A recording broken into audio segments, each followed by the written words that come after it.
Obviously payment అనేది చేయాలన్నమాట. So ఎందుకు ఇన్ని రీస్కెడ్యూల్స్ జరుగుతున్నాయి అనేసి వాళ్ళ ఇన్వెస్టిగేషన్లో ఈ సాఫ్ట్వేర్లు వాడుకొని అపాయింట్మెంట్లు ఎన్ని ఉన్నాయనేది తెలుసుకుంటున్నారు వీళ్ళు. ప్లస్ అపాయింట్మెంట్లు రీస్కెడ్యూల్ చేస్తున్నారు. ఈ ఏజెంట్లు ఏం చేస్తున్నారంటే ఒక అపాయింట్మెంట్ ఇంకొకటికి అమ్మి డబ్బులు తీసుకుంటున్నారు అని వాళ్ళకి అర్థమైపోయింది అనమాట.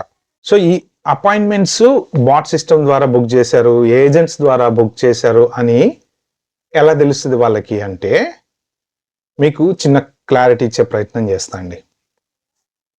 హైదరాబాద్ కుకట్పల్లిలో ఇంటర్నెట్ సెంటర్ ఉంది ఫర్ ఎగ్జాంపుల్.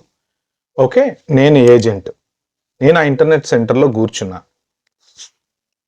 కృష్ణ, రామ, నందు, XYZ, ABC ఒక 10 మంది వచ్చి నాకు యూజర్ నేమ్ పాస్వర్డ్లు ఇచ్చారు. నేను అన్ని మొత్తం పెన్ను పేపర్ పెట్టుకొని రాసి పెట్టుకున్నా. ఫస్ట్ నేను కృష్ణ యూజర్ నేమ్తో లాగిన్ అయ్యా, అపాయింట్మెంట్స్ చెక్ చేశా, ఓకే బుక్ చేశా. నెక్స్ట్ నేను రామాతో లాగిన్ అయ్యా, బుక్ చేశా. నెక్స్ట్ యోగానంద్తో లాగిన్ అయ్యా, బుక్ చేశా. లేకపోతే రీస్కెడ్యూల్ చేశా, లేకపోతే మార్చా, లేకపోతే క్యాన్సిల్ చేశా. సో ఈ యాక్టివిటీ ఏదైతే ఉందో